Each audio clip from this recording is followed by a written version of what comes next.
Hello guys, welcome back to our channel mister missus Pandit. So आज हम reaction करने वाले हैं India Pakistan war in 2024 to 25 yes, and due this to is due to terrorist terror attack. Yes.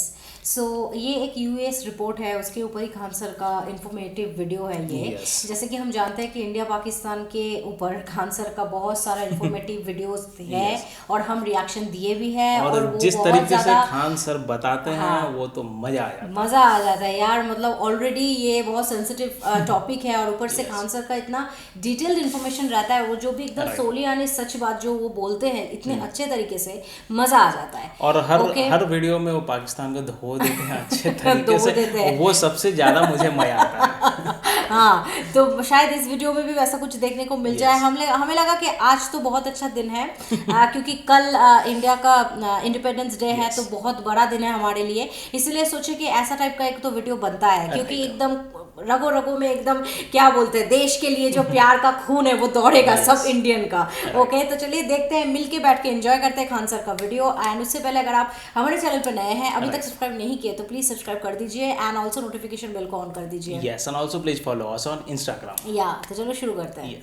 जय Hind. US का national intelligence council ने एक report दिया। यह रिपोर्ट 4 से 5 साल बाद पब्लिश होता है। इस रिपोर्ट का नाम है ग्लोबल ट्रेंड्स रिपोर्ट। इस रिपोर्ट में कई सारी बातें कही गई हैं, चाइना को लेकर, इंडिया पाकिस्तान की रिलेशन को लेकर, रिफ्यूजीज़ को लेकर, लेकिन इसमें कुछ बातें हैं जो बड़ी सीरियस कही गई है। देखिए, इस रिपोर्ट में कई सारी चीज़ें होती हैं और ये बहुत सटीक रिपोर्ट दिया जाता है इसके द्वारा। इसमें कहा गया है कि आने वाले 4 से 5 साल बाद रिफ्यूजीज़ की समस्या एक बहुत बड़ी समस्या होकर जाएगी। अब देखिए, सीरिया से कई सारे रिफ्यूजी यानी शरणार्थी आए हुए हैं। अभी म्यांमार में रोहिंग्यों का समस्या अभी कम ही नहीं हुआ था, ताकि अभी वहाँ पे तख्ता पलट हो गया, तो वहाँ से भी बहुत सारे शरणार्थी अभी जा ही रहे हैं म्यांमार छोड़ के। तो इसमें इस चीज़ की चर्चा है जो रियलिस्टिक भी लगती है। बहुत सारे यूएन जो है, यूएनएचआरसी यानी जो यूएन की जो ह्यूमन राइट काउंसिल है, उसने काफ़ी ज़्यादा यहाँ पे रिफ्यूजीज कैंप वगैरह बना रखे हैं।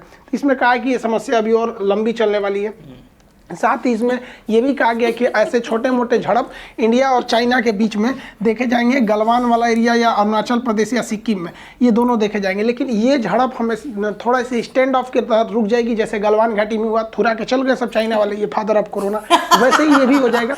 लेकिन इस रिपोर्ट में पाकिस्तान से थोड़ी सी मतलब जो रिपोर्ट में सामने बताया गया है कि पाकिस्तान आतंकवाद को ढील दे देगा और 2024 से 25 के बीच में पाकिस्तान से बहुत बड़ा टेरर अटैक होगा इंडिया की ओर से, जिसका जवाब इंडिया बहुत ही करारा जवाब देगा, जिससे कि ये बहुत बड़ा युद्ध का रूप ले लेगा।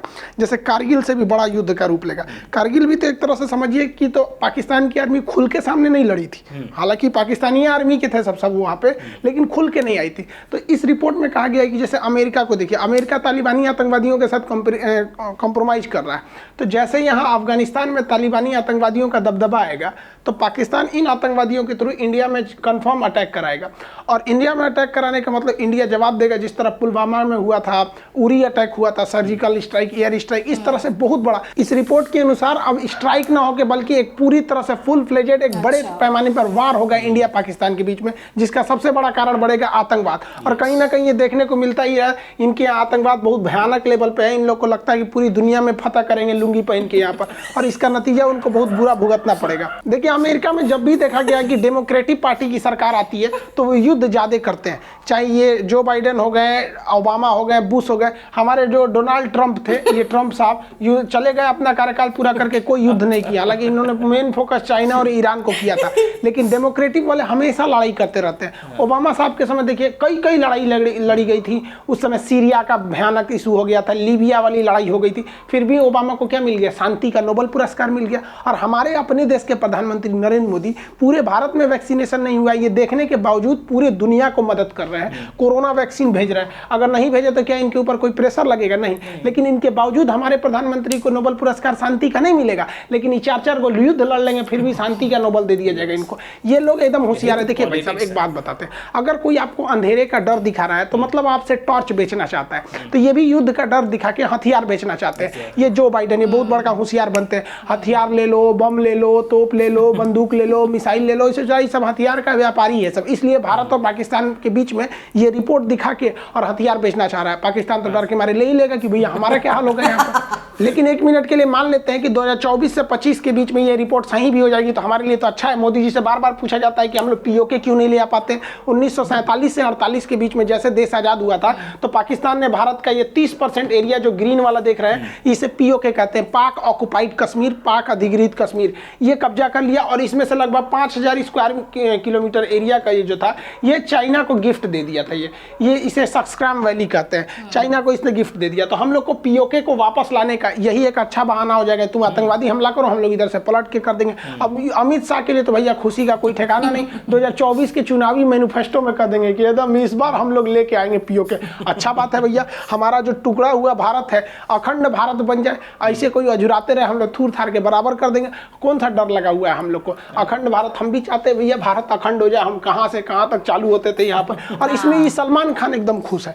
ये क्या लिए खुश है? करा कि भैया मेरा एक तो मूवी था बहुत हिट कर गया, एक था टाइगर, अब 2024 में एक तो मूवी बनाने जा रहा है। इसको क्या लगता है भाई साहब, सलमान भाई, बजरंगी भैया, इनका क्या सोचना है कि भैया 24-25 में जब पाकिस्तानी हमला करेगा तो भारत के हमले में पाकिस्तान तबाह हो जाएगा। तो एक मूवी बनाना चाहते हैं, एक था टाइगर नहीं, एक था पाकिस्तान। बहुत अच्छा, हम भी देखेंगे, चलेगा। आप मत रोइए, देखिए आप ही लोग की गलती है। हम लोग जबरदस्ती मारने आते हैं। हम लोग गए थे पुलवामा में हमला करने के लिए, आप ही का मंत्री कह रहा है कि हम लोग पुलवामा में मारे हमला। अरे भैया आप सोते हुए सैनिकों को मारे, हम लोग आपको उठा के धो के चले आए भोरे भोरे। मत रोइए, चुपचाप हो जाइए। जितने स्टूडेंट है उन लोग के लिए कर रहे हैं भैया एनडीए और सीडीएस वाले, आप दिल लगा के पढ़ाई कीजिए क्योंकि ये आप लोग के लिए एकदम गोल्डन अपॉर्चुनिटी है। क्योंकि इस बार जिनका एनडीए होगा 24-25 तक वो पासिंग आउट परेड होकर आर्मी में शामिल हो जाएंगे। और सीडीएस वालों के लिए आप लोग जबरदस्त कीजिए। यहाँ इंडियन आप पहुंचिए खड़गवासला में या फिर अपना IMA Dehradun Indian military academy, वहाँ बेहतरीन अफसर बन के निकलिए और लड़ाई में भाग लीजिए। देखिए हम तो भाई गए थे एनडीए के थ्रू तो हमारा हाथ टेढ़ा है। देखिए हमको ये इतना ज़्यादा एंगल है कि मेरा सिलेक्शन नहीं हो पाया। तो कम से कम आप सेलेक्ट हुई और धो के आइए। और आप लोग इस रिपोर्ट के हिसाब से धोइए, इसलिए बहुत जल्दी हम एनडीए और सीडीएस के बैच को आपको बताएंगे और आप सब लोग इस बैच में आएंगे। और इस बैच में निकलने पास होने के बाद आर्मी में ट्रेनिंग लेके 24-25 में धोइए, ताकि उस समय हम बताएं कि भाई देखो हमरो बैच का लड़का धो के आया है यहाँ पर। अभी पाकिस्तान के पास ये समस्या नहीं। यूएन की एक रिपोर्ट के हिसाब से 3 से 4 साल बाद पाकिस्तान के पास एक वाटर क्राइसिस आ जाएगा।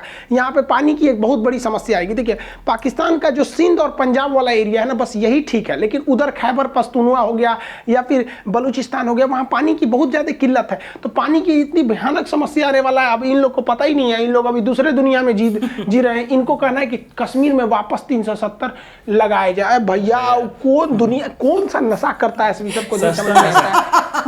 तुरा काला से 370 वापस हो जाएगा। कहते हैं जस करनी तस हो भोग ही पावा। पाकिस्तान ने आतंकवादियों को पाल पोस के बड़ा किया, आज इनको समझ में आता है। इन आतंकवादी पाकिस्तान के लिए खतरा बन गया। खैर अल्लाह इन आतंकवादियों पे रहम करे, क्योंकि हमारी इंडियन आर्मी तो इन्हें रहम करने वाली है नहीं। इन लोग को लगता है कि किसी मासूम को बम फोड़ के मार देंगे, किसी होटल में ट्रेन में बम फोड़ देंगे तो इन्हें अल्लाह माफ़ करेगा और जन्नत देगा। देखिए आतंकवादियों को माफ़ करना या ना करना ये अल्लाह का काम है, लेकिन आतंकवादियों को अल्लाह तक पहुंचा देना ये हमारी इंडियन आर्मी का काम है। तो हमारी इंडियन आर्मी इन लोग को इनके मुकाम तक पहुंचाती है। खैर अब क्या कीजिएगा, इन लोग को समझ में नहीं आता है। पता नहीं कौन इन लोग को पढ़ा देता है कि किसी होटल में जाके आप मार दीजिएगा, मासूम बच्चों को बम से उड़ा दीजिएगा, गोली मार दीजिएगा रेलवे स्टेशन पे जाके, बस स्टैंड पे फोड़ के, तो इन्हें जन्नत मिलेगा। और जन्नत में इनको 70 तो हूर मिलेगी, परी मिलेगी। जब हाल है ससुर इंसान का मेंटेलिटी देखो। हम लोग हिंदुस्तान वाले सोचते हैं कि मरने के बाद शांति मिलेगा, ये सब ससुरा दुनियादारी बहुत खराब है। ससुरा मरने के बाद वो सोचता है घूमो एकदम ठर इसको कोई चढ़ा दिया कि इसको 70 हूर मिलेगी, सब जाके ताज होटल में। इसको क्या हाल हुआ होगा, चिथड़ा उड़ गया इसको जन्नत मिल गया होगा। देखिए पाकिस्तान के 90% लोगों को लगता है कि भारत से युद्ध होगा तो ये लोग जीत जाएंगे। 90%। केवल 10% लोगों को लगता है कि वो पाकिस्तान वो हार जाएंगे। और वो 10% जानते कौन है? पाकिस्तान। बस इनके फौज को ही लगता है कि ये लड़ाई में हार जाएंगे, बाकी इनकी जनता तो दूसरी दुनिया में जीत रही है। इन्हें लगता है गजवाए हिंद, हिंदुस्तान कोई बर्थडे का केक है, आएंगे काट के चल जाएंगे, गजवाए हिंद। अरे इतना थूरेंगे लोग ना तोरा पाकिस्तान को कि हम लोग पूरा पाकिस्तान को भगवाए हिंद करके रखेंगे, गजवाए हिंद करने चले। कौन समझाए कि इतना सपना दिन में मत देखा करो। और हिजड़े कितना भी सपना देखना, हिजड़े कभी बाप नहीं बन सकते, तुम्हारा सपना ही रह जाएगा। हम लोग चांद पे चल गए, मंगलयान विज्ञान लेके मंगल ग्रह पे चल गए, अभी सोच रहा है कि कश्मीर में कैसे घुसा जाए। सोचो हम कितना समझाएंगे, हमारा समझने तुम समझेगा। खैर आप लोग समझ गए ना, ये रिपोर्ट से कुछ होने वाला नहीं है, ऐसे ही ये रिपोर्ट आई है और होगा भी तो क्या करेंगे हम लोग पे। चाकू गिरे तरबूजा पे, चाहे तरबूजा गिरे चाकू पे, कटना तो तरबूजा को है, यही लोग कटेंगे लोग यहाँ पर, और क्या करिएगा हम लोग को। आई होप आप इस रिपोर्ट को समझे होंगे। मिलेंगे नेक्स्ट क्लास में। जय हिंद। जय हिंद। ओके तो बोले ना, तुम ठीक बोले, ये जब भी आता है धो के चले जाते हैं, वही करते हैं। पाकिस्तान में धोते हैं ना, मुझे बहुत मजा आता है देखने में, बहुत मजा आता है यार, मतलब। और सही में ये जो बात, ये हम पहले भी कोई वीडियो में बताए थे, खान सर का ही कोई वीडियो में, कि ऐसे जो ये लोगों का लॉजिक है, टेररिस्ट लोगों का, कि अल्लाह रहम करेगा ना, क्या मतलब हम मारेंगे, बॉम्ब ये करेंगे मंदिर में या कोई रेस्टोरेंट में, मिलेगी, क्या क्या था वो पता क्या है। ऐसा कोई भी अल्लाह, या फिर मतलब अल्लाह तो भगवान का ही रूप है, ठीक है, कोई भी भगवान बोल सकते हैं कि ऐसा करो, किसी को मारो, किसी को काटो तो तुमको जन्नत मिलेगी। ऐसा कभी हो ही नहीं सकता, कोई महाग्रंथ में ऐसा लिख ही नहीं रह सकता, ठीक है। ये हम मान ही नहीं सकते। जो टेररिस्ट का एक ही भाषा होता है, टेररिस्ट है वो, और वो गलत काम कर रहे हैं, उनको मरना चाहिए, बस यही है। कहीं से भी हो, किसी भी देश, किसी भी दुनिया, किसी भी देश, किसी भी भाषा का हो, टेररिस्ट तो टेररिस्ट होता है। उसका कोई अल्लाह के साथ कोई लॉजिक ही नहीं बनता उसके, ठीक है, इतना तो हमें भी पता है। खैर, और इनका जो बोलने का तरीका है, जैसे भी ये बोले कि वो रिपोर्ट के अनुसार क्या हो सकता है,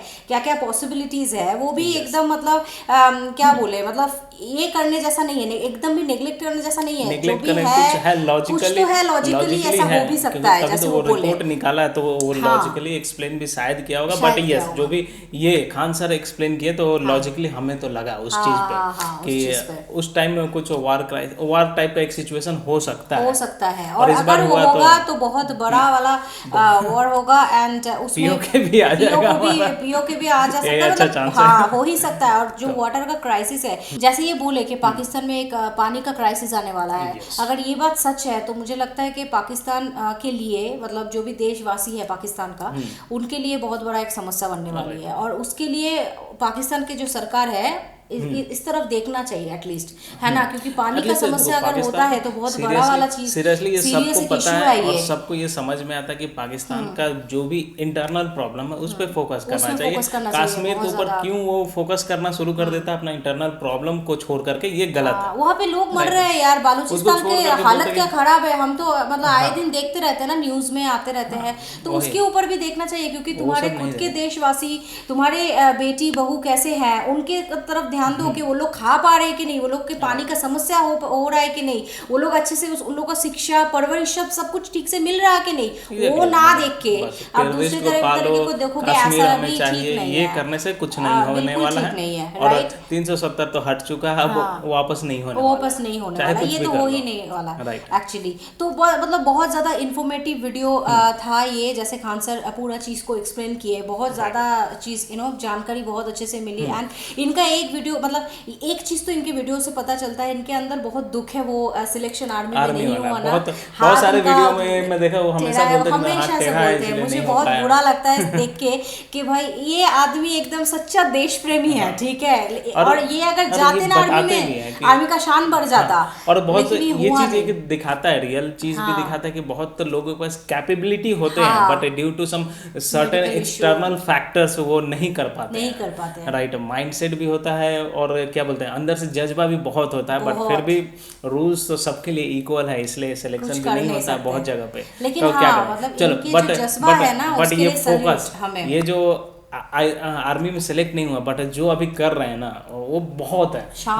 एक्चुअली आर्मी में जाने के बाद भी पूरा देश के लिए सेवा ही करना था, और एज ए टीचर वही कर रहे हैं। तो एक टीचर का जगह स्थान सबसे ऊपर होता है, सबसे ऊपर माना जाता है, एक टीचर का स्थान है, और वो आज ये ले चुके हैं, वो उसके भी ऊपर है। और हमारे सबका मतलब जो भी हम हैं बताइए, या फिर मुझे तो लगता है 90% लोग जो हमारा ये वीडियो देख रहे हैं, 90% लोग सब जानते हैं कि खान सर जो काम कर रहे हैं वो बहुत बहुत अच्छा काम कर रहा है। अब जबरदस्ती डिसएग्री करोगे तो वो अलग बात है, लेकिन वो अलग बात है। रियलिटी फैक्टर पे जो टॉपिक पे बात करो, एज अ टीचर जो भी बता रहे हैं, तो अगर उस पे बात करोगे तो एकदम मुझे जेन्युइनली अच्छा लगता है। हाँ, इनका मतलब बातें सुन के भी लगता है कि ये जो भी चीज बोल रहे हैं, अगर खराब लगने का आपको दिमाग में है कि नहीं मुझे खराब लगना है, खान सर का वीडियो मतलब खराब होगा, ये अगर थॉट लेके बैठोगे तो फिर कुछ हम कर नहीं सकते। लेकिन सच बात बोले कि इनका जो वीडियो है पूरा सच्चाई ये बताते हैं, ऑन रिकॉर्ड है ना। हाँ, कहीं और रिसर्च अगर कोई कर लेगा ना, एक एक बात पे वो जो बोलते हैं वो सही निकलेगा ना, सही निकलेगा।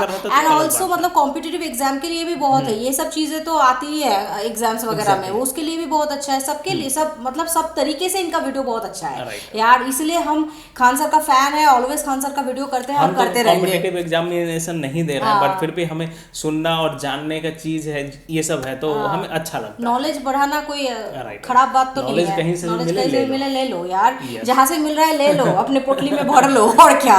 ओके, फ्री में मिल रहा है नॉलेज, क्यों नहीं लेंगे हम। कौन सा नॉलेज काम आ जाए क्या पता। वही बात है।